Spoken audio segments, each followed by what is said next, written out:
The hum of the airplane was steady, almost soothing, until one voice cut through it like a blade. A woman in her late 40s, dressed in a pristine white blazer, leaned forward in her plush first-class seat and narrowed her eyes at the boy sitting 2 seats over. He was quiet, polite, no more than 11 years old, his small hands gripping the armrests like it was his only anchor in the sky. "Excuse me," the woman said loudly, her voice sharp enough to make half the cabin glance her way. "Can someone explain how this child is sitting up here? In first class? Is this even his seat?" The boy froze. His throat tightened as dozens of eyes landed on him. He didn't move, didn't speak, just clutched his backpack tighter against his chest. The woman's tone only grew louder. "This doesn't feel safe. I don't feel safe. I need someone to do something. I'll call the police if I have to." Gasps echoed. Phones started recording. And the boy's stomach twisted into knots. But what she didn't know, what no one around her knew, was that this child's presence in first class was about to shatter her entire world. The cabin sparkled with the small luxuries of first-class travel, champagne glasses catching the soft yellow light, leather seats reclined just enough to remind passengers they were above the rest. To everyone else, it was just another flight. But for this boy, it was something much bigger. His first time flying alone. His first time in first class. A ticket his mother had scraped together every penny for, working back-to-back shifts until her hands blistered. He looked down at the boarding pass still tucked into his pocket, the bold letters first class staring back at him like proof that he belonged here. But the woman beside him didn't see that. She only saw his skin, his youth, his quietness. Passengers whispered, unsure how to react. A businessman shifted uncomfortably in his seat, glancing between the woman and the boy. A young mother across the aisle pulled her child closer, as though afraid of getting caught in the crossfire. The plane hadn't even landed yet, but the woman was already on her phone, whispering furiously into the receiver. "Yes, I want officers waiting at the gate. There's a situation here. A suspicious minor in first class." "Yes, suspicious. Suspicious." That word cut through him harder than anything. And as the plane began its slow descent, it felt like it was carrying more than passengers. It was carrying a storm ready to break. To understand her arrogance, you'd need to know her.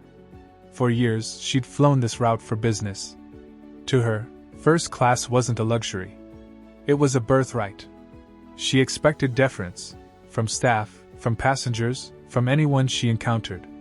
She had a history. Hotel workers who whispered after she stormed off in entitlement. Flight attendants who rolled their eyes as soon as her back was turned. People she'd accused of making her uncomfortable, simply because they didn't look like her. She wore her fragility like a weapon, sharpening it whenever she felt her dominance slipping. Today was no different. To her, this wasn't just about one boy in one seat. It was about defending a world she thought belonged only to her kind. But what she didn't know was that her reign of unchecked arrogance was about to end, and it would end at the hands of the very child she thought she could erase. The boy wasn't just any boy. He'd grown up watching his mother stretch every dollar, sacrificing meals to save for his school supplies. He wasn't used to luxury. He wasn't used to being seen. But what he was used to was carrying himself with dignity, no matter how people looked at him. He was a prodigy, a chess genius whose name was already making ripples in academic circles. This flight wasn't a vacation. It was his chance to represent his school in a national tournament. His mother's last words before boarding echoed in his head. "You belong anywhere your heart takes you. Don't let anyone tell you otherwise." Her words were courage stitched into his chest. And soon, they would become the very thread that unraveled his accuser's false power. The woman's voice grew sharper as the minutes passed. "Check his ticket! Someone check it!" she barked, pointing at the boy like he was a criminal. The flight attendants hesitated. They'd seen her type before, loud, entitled, impossible to please. But this felt different. Her words weren't just complaints, they were accusations. Dangerous ones. The boy's eyes welled with tears, but he didn't move. He stared straight ahead, refusing to shrink. His silence screamed louder than her insults. A businessman nearby muttered, "Leave the kid alone." But he didn't stand. Most people didn't. They looked away, hiding behind magazines, behind headphones, behind their own fear of confrontation. The woman crossed her arms, smug in her dominance. "I won't sit near him another minute," she declared. It felt like she had won. Like he had no power left. But just when it seemed her cruelty would crush him completely, the tide began to shift. And it started with a single voice, steady, calm, and impossible to ignore. As the plane rolled toward the gate, an announcement crackled through the cabin.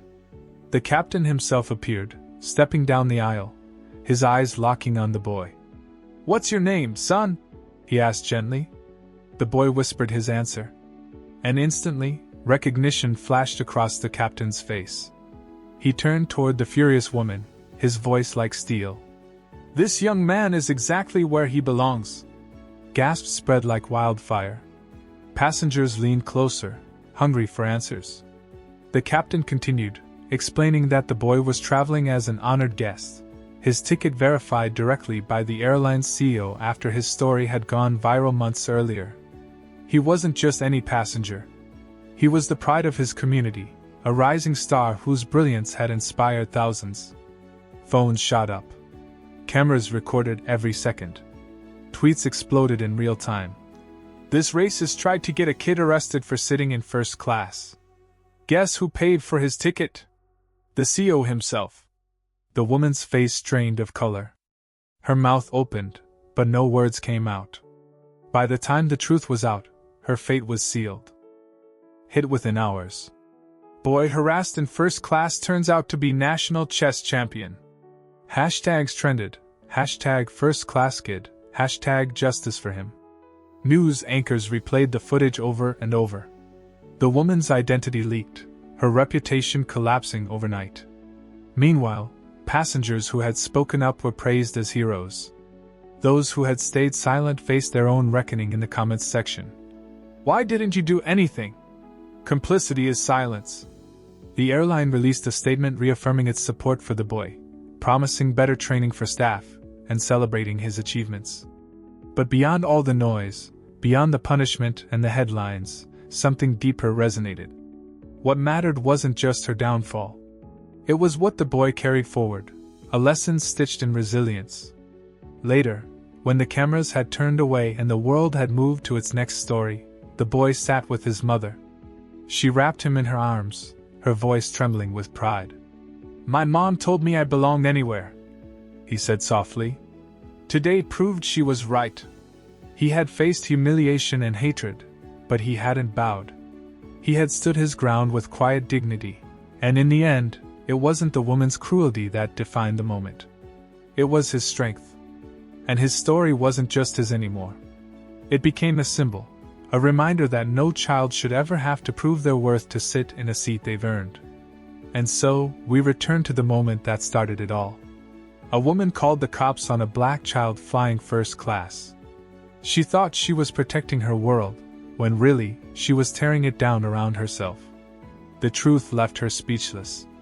If the story moved you, don't let it vanish into the noise. Share it. Speak up when you see injustice. Because silence protects no one but the oppressor. And if you want to hear more stories where dignity triumphs over hate, where truth silences cruelty, subscribe and stay with us. Because this wasn't just one child's fight. It was everyone's.